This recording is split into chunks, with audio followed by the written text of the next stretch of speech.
guys, mag-iingat tayo guys. Oh, tingnan mo, isang nanakaw. Paano kaya niya dala yung ano, yung piko na yan? Sinusubukan niyang sirain yung padlock. Grabe na talaga ang panahon ngayon.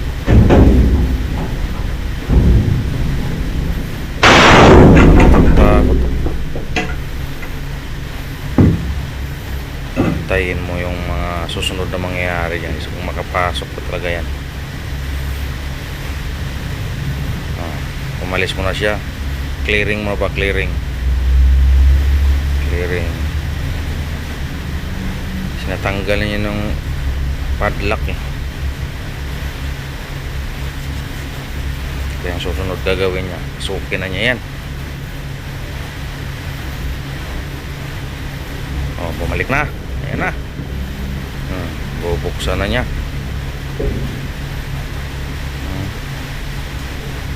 Oh. Sige. Buksan mo.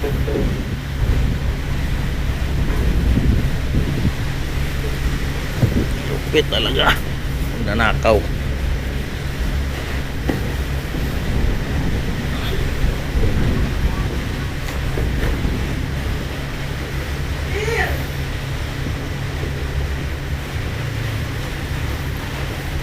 Umalis na naman siya.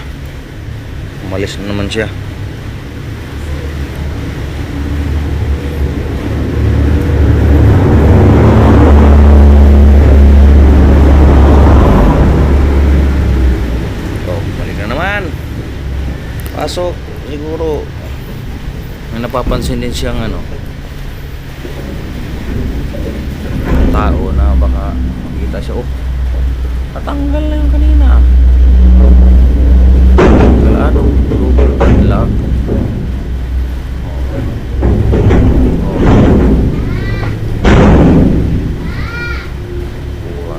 Kuha na niya.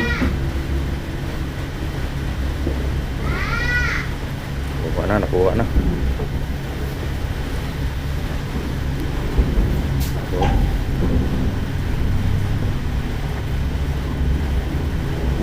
mayroon pa rin. Yan dapat talaga mga idol. Ano?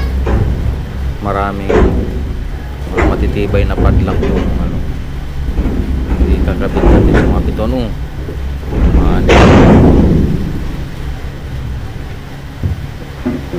Itong taong ito. Clearing ulit. Abangan natin mga idol kung makapasok ba talaga to siya ng mga kasunod na pangyayari. Oh, grabe, umakyat na. Oh, pilit niyang sinisiraw. Oh, lakas ng loob nito.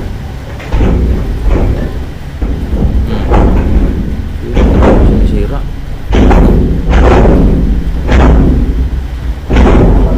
Bakit mga idol? Oh, nakadaan na. Hirapan siguro tanggal. Shout out pala sa may-ari ng bahay na to. Ganda yung padlock mo ginamit.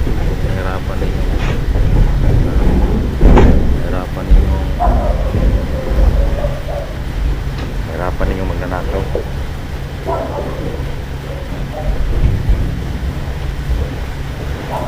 Pasok na, successful na.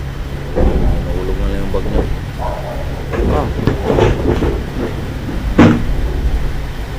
Tinira niya yung bintana.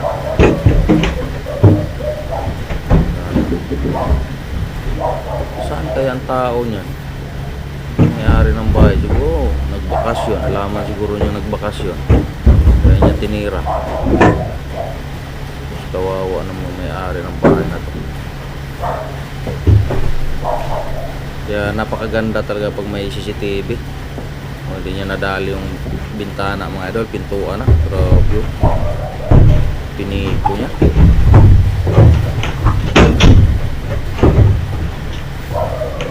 Makapansin.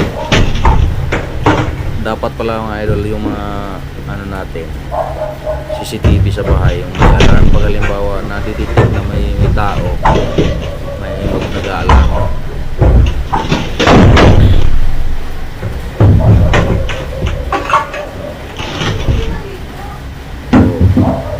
Pasok na. Malapit na. Malapit na. Okay, pilit-pilit talaga nyo. Tao mo.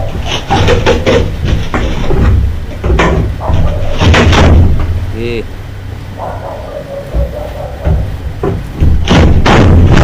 Successful talaga.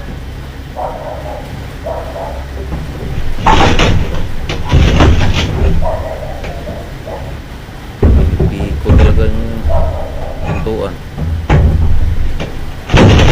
Hindi mo nang din nadaanan. Oh, wala na, tanggal na. Oh, pasok na. Diyan ka magdali. Tatay ka ngayon. Pas ka.